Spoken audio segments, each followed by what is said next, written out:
On s'est tous déjà demandé, en regardant l'étiquette d'un t-shirt ou d'un smartphone, mais comment est-ce qu'on arrive à ce prix-là?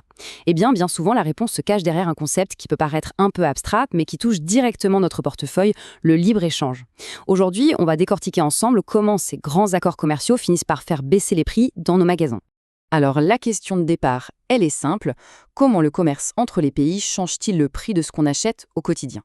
C'est un peu un grand puzzle économique et ce qu'on va faire, c'est l'assembler pièce par pièce pour que tout devienne limpide.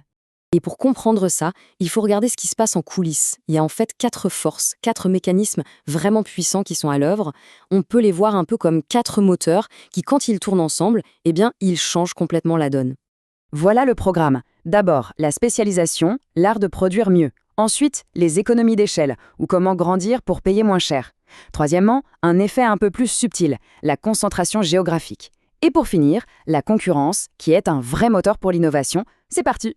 Premier moteur, donc la spécialisation.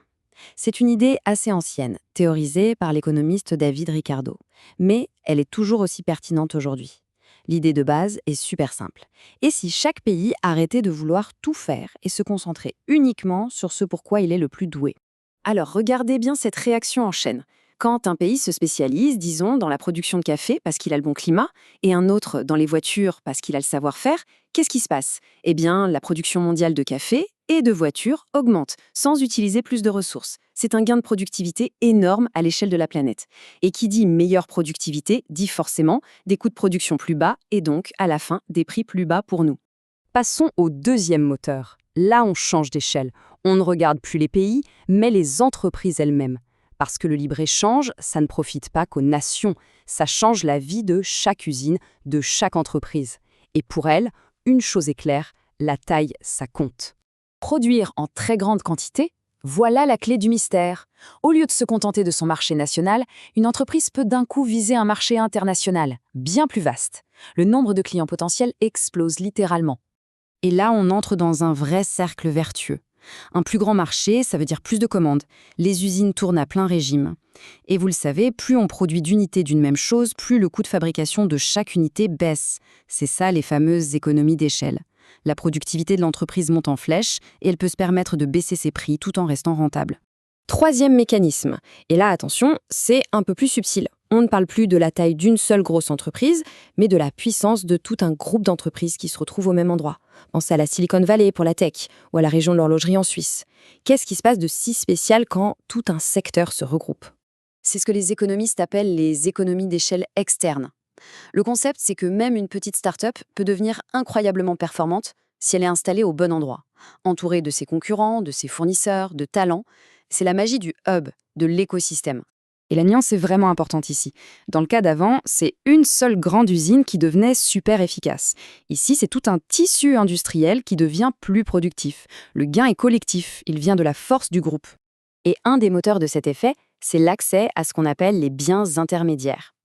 Prenons l'exemple d'un fabricant de vêtements en France. Grâce au libre-échange, il peut importer du tissu d'Italie, des fermetures éclairs d'Asie, à des prix très compétitifs. En faisant baisser le coût de ses matières premières, il fait baisser le coût de son produit final. Et l'impact de ces chaînes d'approvisionnement mondiales, il est juste massif. En moyenne, ça a permis de faire baisser le prix des biens manufacturiers de 27%. C'est colossal. Mais ça ne s'arrête pas là. L'effet se diffuse dans toute l'économie. Résultat, une baisse de l'indice global des prix de 9%. Autrement dit, le libre-échange, en fluidifiant ces chaînes, agit comme un puissant modérateur de l'inflation. Et pour avoir un exemple vraiment parlant, revenons au secteur du textile en France. L'accès à ces composants importés a permis aux entreprises de réduire leur prix de, tenez-vous bien, 55%. La moitié du prix, tout simplement. C'est spectaculaire. Alors concrètement, pourquoi ça marche si bien de se regrouper? Il y a principalement 3 raisons. D'abord, ça attire des fournisseurs très spécialisés, ce qui est super pratique. Ensuite, ça crée un bassin d'emploi avec des gens qualifiés et expérimentés dans ce secteur précis. Et enfin, et c'est peut-être le plus important, les idées circulent beaucoup plus vite. L'innovation d'une entreprise profite un peu à tout le monde. On arrive à notre 4e et dernier moteur.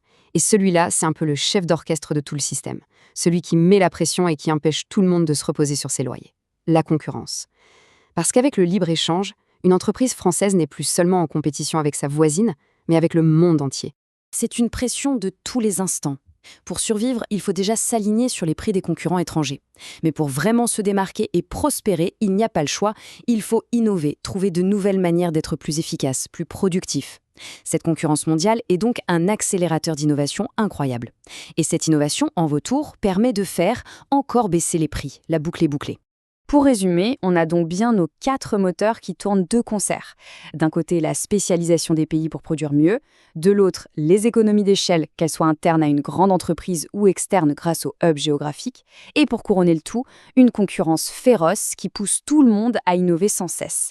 C'est la combinaison de ces 4 forces qui explique en grande partie la mécanique des prix bas. Mais, et c'est là que ça devient intéressant, cette course permanente à la productivité et au prix toujours plus bas n'a-t-elle pas une face cachée? Quel est l'impact sur l'environnement, sur les conditions de travail? Est-ce que ça ne crée pas des dépendances stratégiques un peu dangereuses? On voit que ces prix bas ont aussi un coût. Et c'est peut-être la prochaine question qu'on devrait tous se poser. Merci beaucoup d'avoir suivi ce décryptage.